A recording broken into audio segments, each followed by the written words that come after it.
I hope this works. This is live, folks. Anything can happen. Good evening, Brough. How are you?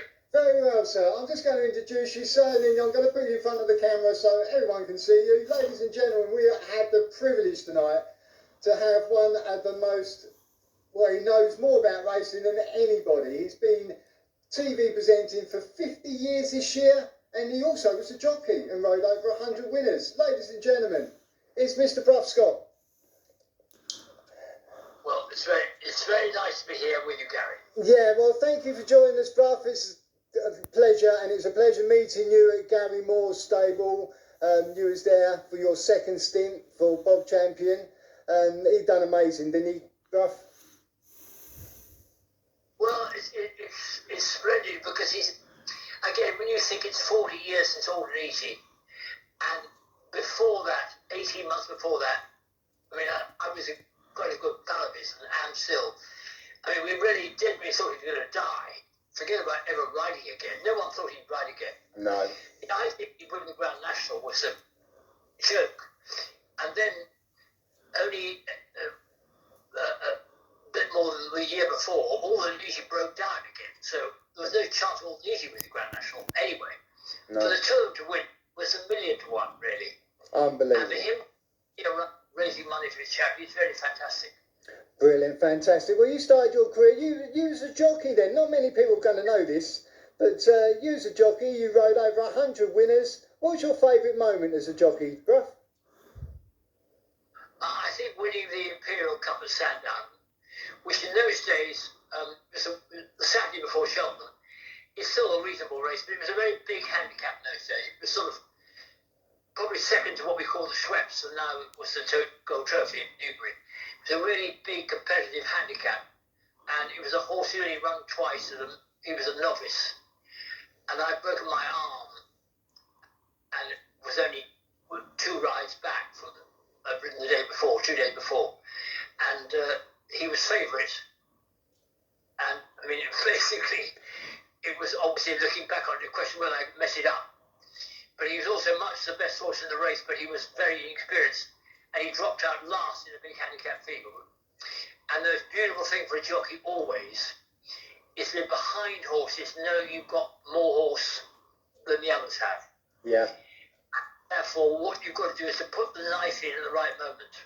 Brilliant. And you've just got always so many people watching racing complain if a horse has come too late. But so many more races are lost because as a jockey, you come too soon. Absolutely. Jockeys often people don't notice it. They think, oh, we was there early enough. Afterwards, they say, only I'd come later. Brilliant. And one of the things you always say as a jockey, if you hit the front and then get overtaken, you played your cards wrong. Yeah. Because the whole deal about race riding is you've got a deck of cards, which is the horse's ability and talents, and you've got the race around you. Yeah. If you play your cards, play all races at the beginning, you could just rush up in front. Absolutely. It may win, but so often you can actually get beat on a good horse. Yeah. And people, if you play your cards right, you can win on not the best horse. Brilliant. And that's when really good jockeys show. And why I only rode 100 winners. Fantastic. Well, you turned TV presenter, Brough, and I believe you're coming up to your 50th year. And 50 years ago, a horse called Brigadier Gerard won the Guinness, and you done a lovely interview with Smoking Joe, they called him. And how did you find him as a fella? He's a lovely guy, wasn't he? Well, it was quite sort of shocking to hear he died. Funny enough, I was rung by the Times newspaper, and I was down on holiday in the Isle of Wight about 4 o'clock, and said he died. Would I ride a bishop? So I had to ride one rather fast. But only a fortnight before, we did an interview for television at Newmarket, and his daughter Sarah had driven him from Newbury to Newmarket. We're not that close. No. he was there as he always was, not on time but before time. As unfortunately I often was, I was behind time. I had an excuse. I got stuck in the traffic because there was a breakdown. Right. He'd left an hour to spare, so he was ahead of me. But he was completely on the ball. He's 86 years old, completely on the ball. We talked for an hour and a half probably. Yeah. And completely together. And in many ways, and I'm 8 years younger than him, and that he was, which is a difficult phrase to say. But he was completely together, and he had a heart attack and he died.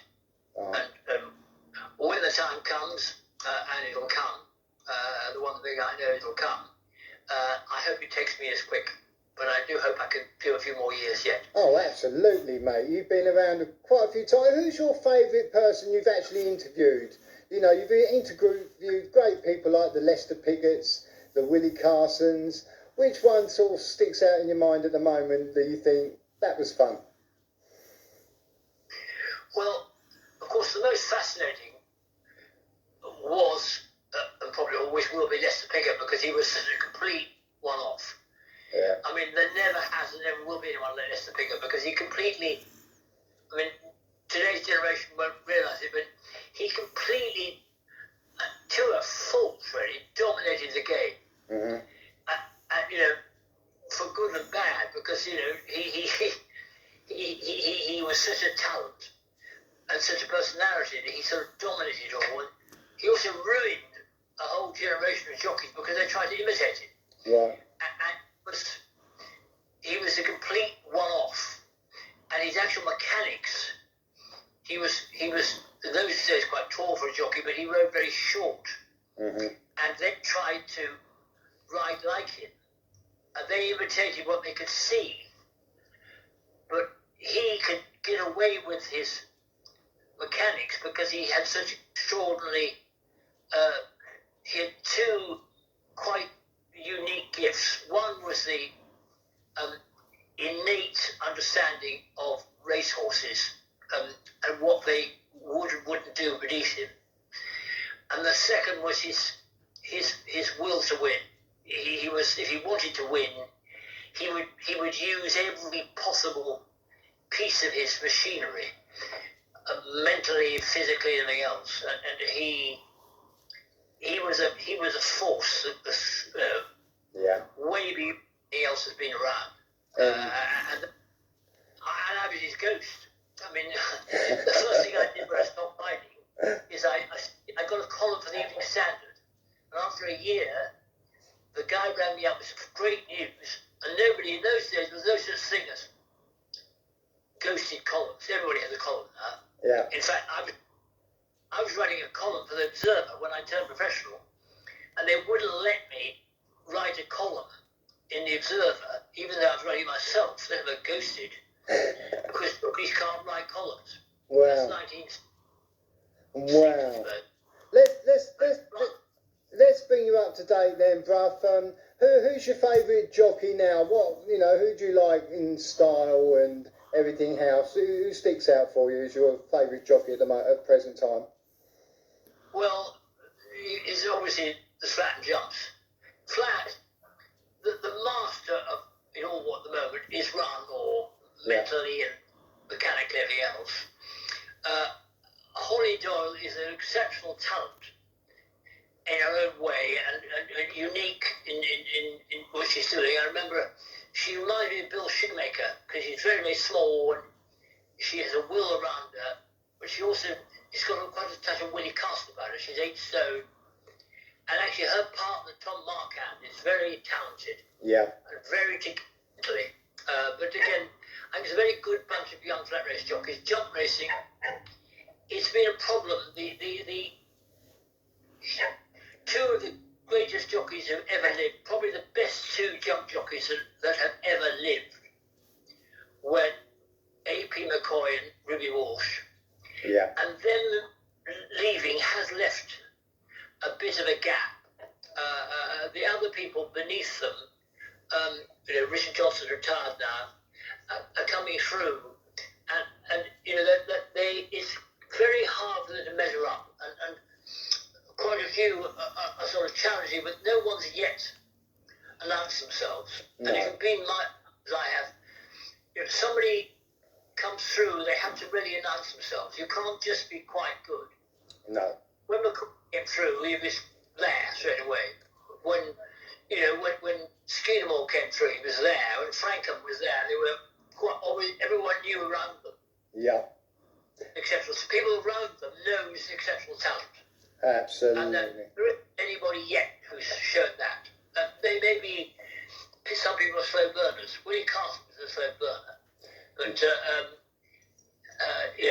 but the sort of people who've got to be to measure up to those is going to be very difficult.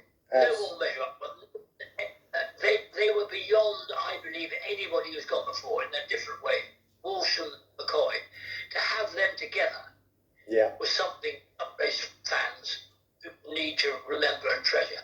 Yeah, absolutely. Well, I'm going to put you on the spot there. Next week is Derby Day.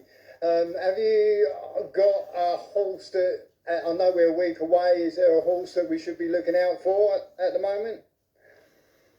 Well, again, as we know, the good thing about Derby is it's exceptionally open. Yeah. But it's also people nowadays, which is much better than my day, because of TV and stuff. Everyone's seen all the horses. Yeah. And obviously, you know the score. If Bolshoi Ballet does what he did at Lepasani, he'll probably win. But who knows? It's a very different zeal.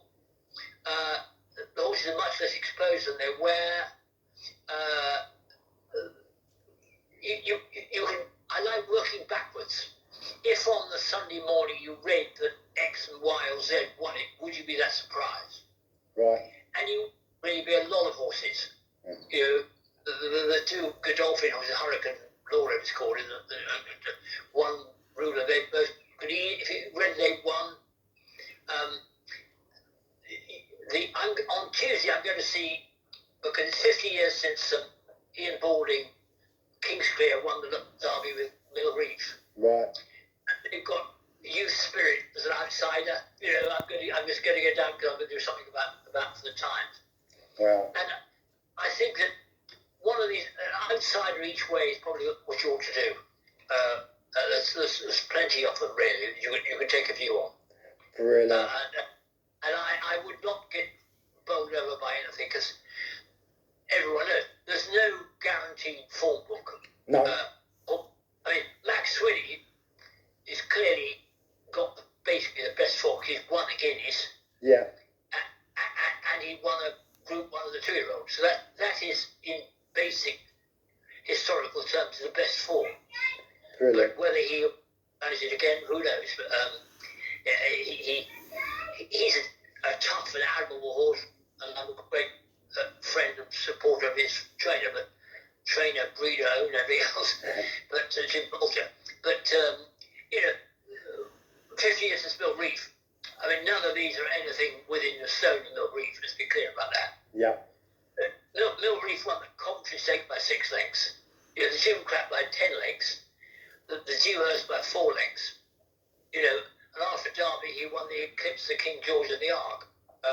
None of these are going to do that. But somebody's going to win the Derby.